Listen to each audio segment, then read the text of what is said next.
Que le Seigneur vous bénisse. Père, parle-nous au nom de Jésus, par la puissance du Saint-Esprit. Que cette parole nous donne la vie. Amen.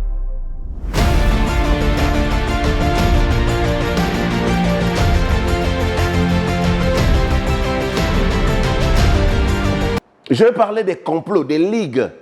Psaume chapitre 2, au verset 2. Pourquoi les rois de la terre se liguent contre l'Éternel, contre son oint? Pourquoi les princes se liguent? Pourquoi ils font des complots? Bien-aimés dans le Seigneur, cher ami, j'étais à la maison, je voulais suivre la télévision. Alors, quand j'ai pris ma télécommande, je commençais à zapper.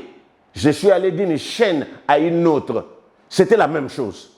Des guerres, des tueries, des viols, des assassinats, la pandémie, les catastrophes naturelles, les détournements, les crises économiques. Et il y avait aussi des faits divers comme l'homme a tué sa femme, l'enfant a été jeté dehors, le train a tué. Il y a un éléphant qui est sorti de la forêt pour terroriser les villageois. Oui, c'est des choses qui existent, c'est la vérité. Mais il n'y a pas que des choses négatives. Le Seigneur opère des miracles tous les jours. Jésus agit. Il dit, moi j'agis, mon Père agit. Moi aussi j'agis. Jésus est là. Jésus opère des miracles. Il y a des gens qui sont guéris dans les hôpitaux de manière surnaturelle. Il y a des personnes qui se marient. Il n'y a pas que des catastrophes. Il n'y a pas que des viols. Il y a aussi des vrais pasteurs. Quand nous suivons, oh, les pasteurs ont fait ceci, ils ont volé, il y a des faux prophètes à gauche. Oui, il y a aussi des vrais. Bien aimé, ce qui est révoltant, pendant que nous étions en train de suivre les actualités, notre beau-père est tombé gravement malade. Quand on l'amène à l'hôpital, c'était tellement grave que le médecin nous a dit, il lui reste 2 à 5 jours. Le médecin l'a pris en charge. Il nous a dit carrément, ne dépensez pas l'argent pour rien. Parce que dans 2 ou 3 jours, il va mourir. Et puis il est rentré dans les comas. Écoutez, ces beaux-pères-là, on n'avait plus d'espoir. Parce que tout ce que le médecin nous avait dit, mais nous sommes accrochés à Dieu, au miracle de Dieu. Au bout de 2 ou de 3 jours, ce monsieur a ouvert les yeux. Il a regardé à gauche, à droite. Il a demandé qu'on lui enlève les appareils qu'on lui avait mis. Et quelques minutes après, il a demandé la nourriture. Il est rentré à la maison. Mais ce qui nous fait mal, quand nous sommes rentrés à la maison, oh, pandémie, oh, il y a 1000 personnes qui sont décédées, oh, il y a ceci, il y a des détournements, il y a des catastrophes naturelles, il y a les volcans qui ont vomi, le feu. Bien aimé, c'est vrai. Nous n'ignorons pas cela parce que nous sommes au temps de la fin. C'est des signes qui nous prouvent que Jésus revient. Mais il n'y a pas que ça.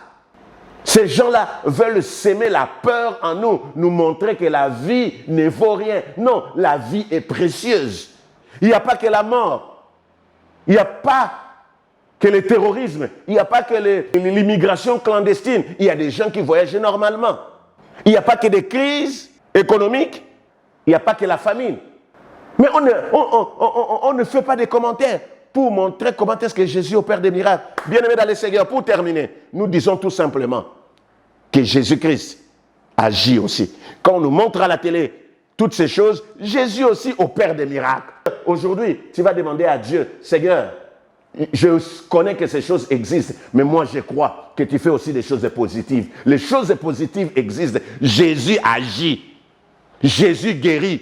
Il y a un Martiniquais, un Antillais qui était à la poubelle pendant 20 ans, en train de fouiller la poubelle. Et puis il a attrapé le cancer d'estomac. J'ai suivi ça dans les réseaux sociaux.